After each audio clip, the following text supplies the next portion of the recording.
Hi ಸ್ಪರ್ಧಾರ್ಥಿಗಳೇ, ಹಿಂದಿನ notification ಬಗ್ಗೆ ತಿಳಿದುಕೊಳ್ಳೋಣ ಬನ್ನಿ.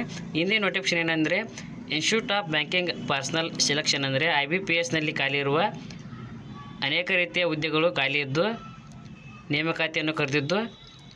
ನೋಡಿರಿ, recruitment of customer service associate ಅಂತೇಳಿ ಎಲ್ಲ ಬ್ಯಾಂಕ್ಗಳಿಂದ ಇದು ನೇಮಕಾತಿಯನ್ನು ಕರೆದಿದ್ದು. ಸುಮಾರು ವೇಕೆನ್ಸಿಗಳು ಖಾಲಿವೆ. ನೋಡಿರಿ, ಅಪ್ಲಿಕೇಶನ್ ಬಂದುಬಿಟ್ಟು 1/8/2025ರಿಂದ 21/8/2025ವರೆಗೂ ಅಪ್ಲಿಕೇಶನ್ನ ಪ್ರಾರಂಭವಾಗಿದ್ದು, ನೀವು ಅಪ್ಲಿಕೇಶನ್ ಫೀಯನ್ನು 21/8/2025 ಒಳಗಾಗಿ ಪೇ ಮಾಡಬೇಕಾಗುತ್ತದೆ. ಮತ್ತು ನೀವು ಅಪ್ಲಿಕೇಶನ್ ಹಾಕುವಾಗ ಏನಾದರೂ ಮಿಸ್ಟೇಕ್ಸನ್ನು ಮಾಡಿದರೆ ಕೊನೆಯ ದಿನಕ್ಕಾದ ನಂತರ ನಿಮಗೆ ಅಪ್ಲಿಕೇಶನ್ನ ತಿದ್ದುಪಡಿಯ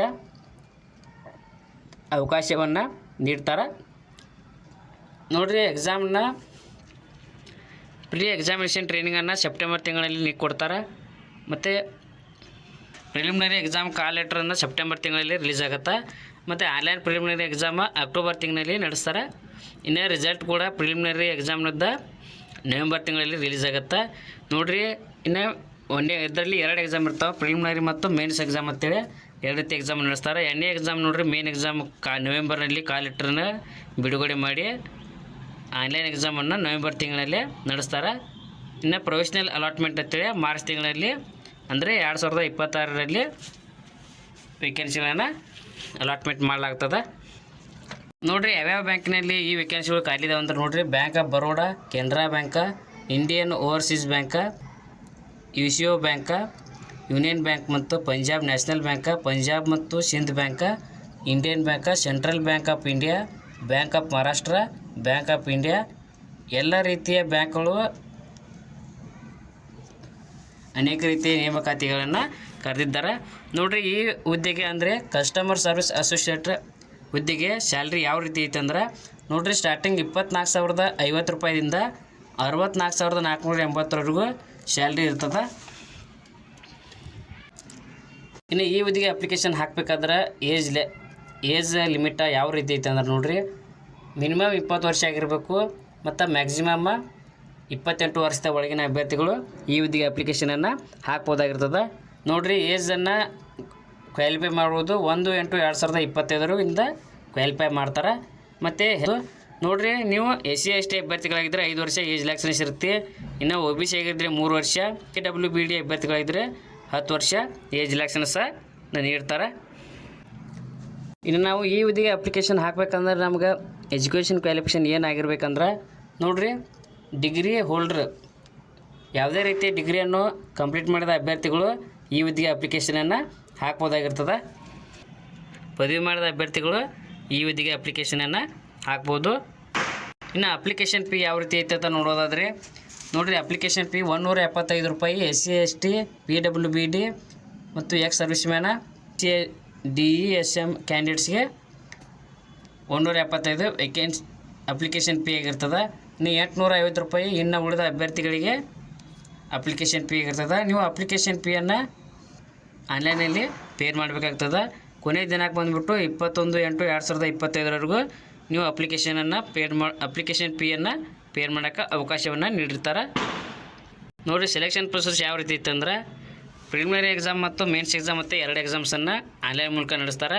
ನೋಡಿರಿ, ಪ್ರಿಲಿಮಿನರಿ ಎಕ್ಸಾಮದ ಬ್ಲೂ ಪ್ರಿಂಟ್ ಯಾವ ರೀತಿ ಐತೆ ನೋಡಿರಿ.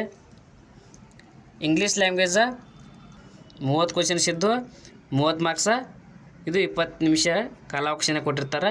ನ್ಯೂಮೆರಿಕಲ್ ಆ್ಯಪ್ಟಿಟ್ಯೂಡ, ಇದು ನಾವು ಸೆಲೆಕ್ಷನ್ ಮಾಡುವ ಭಾಷೆಯಲ್ಲಿ ಎಕ್ಸಾಮನ್ನು ನಡೆಸ್ತಾರೆ. ನೋಡಿರಿ, ನಂಬರ್ ಆಫ್ ಕ್ವಶನ್ಸ 35 ಕ್ವಶನ್ಸ್ ಇದ್ದು ಮ್ಯಾಕ್ಸಿಮಮ್ ಮಾರ್ಕ್ಸ 35 ಮಾರ್ಕ್ಸ್ ಇರುತ್ತೆ. ಟೋಟಲ್ ಟೈಮಿಂಗ್ ಬಂದುಬಿಟ್ಟು 24,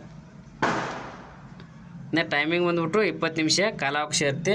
ಇನ್ನು ಮೂರನೇದಾಗಿ ನೋಡಿದ್ರೆ ರೀಸನಿಂಗ್ ಎಬಿಲಿಟಿ 35 ಕ್ವಶನ್ಸ 35 ಮಾರ್ಕ್ಸ 20 ನಿಮಿಷದ ಎಕ್ಸಾಮ್ ಇದಾಗಿರ್ತದೆ. ನೋಡಿರಿ, ಟೋಟಲಾಗಿ ಕ್ವಶನ್ಸ 100 ಕ್ವಶನ್ಸ 100 ಮಾರ್ಕ್ಸನ್ನು ಒಳಗೊಂಡ 1 ತಾಸಿನ ಎಕ್ಸಾಮ ಆನ್ಲೈನ್ ಮೂಲಕ ನಡೆಸಲಾಗ್ತದೆ. ಇನ್ನು ಪ್ರಿಲಿಮಿನರಿ ಎಕ್ಸಾಮ್ನಲ್ಲಿ ಶಾರ್ಟ್ ಲಿಸ್ಟ್ ಮೂಲಕ ಸೆಲೆಕ್ಟ್ ಮಾಡ್ಕೊಂಡು ಆನ್ಲೈನ್ ಮೇನ್ ಎಕ್ಸಾಮ್ಗೆ ಕ್ವಾಲಿಫೈ ಆಗ್ತಾರೆ. ಇನ್ನು ಮೇನ್ ಎಕ್ಸಾಮ್ನಲ್ಲಿ ಏನಿರ್ತಂದ್ರೆ ನೋಡಿರಿ, ಮೊದಲೇದಾಗಿ ಜನರಲ್ ಅಥವಾ ಫೈನಾನ್ಷಿಯಲ್ ಅವೇರ್ನೆಸ್ ಬಗ್ಗೆ ಇರ್ತೈತಿ.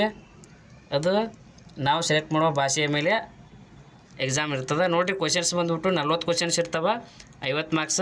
ಇದು 20 ನಿಮಿಷದ ಎಕ್ಸಾಮ್ ಇರ್ತೈತಿ. ಎರಡನೇದಾಗಿ ನೋಡೋದಾದರೆ ಜನರಲ್ ಇಂಗ್ಲೀಷ್ನಲ್ಲೇ ಇರುತ್ತೆ. 40 ಕ್ವಶನ್ಸ, 40 ಮಾರ್ಕ್ಸ, 35 ಕ್ವಶನ್ಸ್ ಆಗಿರ್ತಾವೆ. ಇನ್ನು ಮೂರನೇದಾಗಿ ರೀಸನಿಂಗ್ ಎಬಿಲಿಟಿ ನಾವು ಸೆಲೆಕ್ಟ್ ಮಾಡೋ ಭಾಷೆ ಮೇಲೆ ಇರುತ್ತೆ. ಇದು 40 ಕ್ವಶನ್ಸು, 60 ಮಾರ್ಕ್ಸಿಗೆ ಇರ್ತೈತಿ, 35 ನಿಮಿಷ. ಇನ್ನು ನಾಲ್ಕನೇದಾಗಿ ಕ್ವಾಂಟಿಟಿ ಆಪ್ಟಿಟ್ಯೂಡ 35 ಕ್ವಶನ್ಸು, 50 ಮಾರ್ಕ್ಸ, 30 ನಿಮಿಷದ ಎಕ್ಸಾಮ್ ಆಗಿರ್ತದೆ.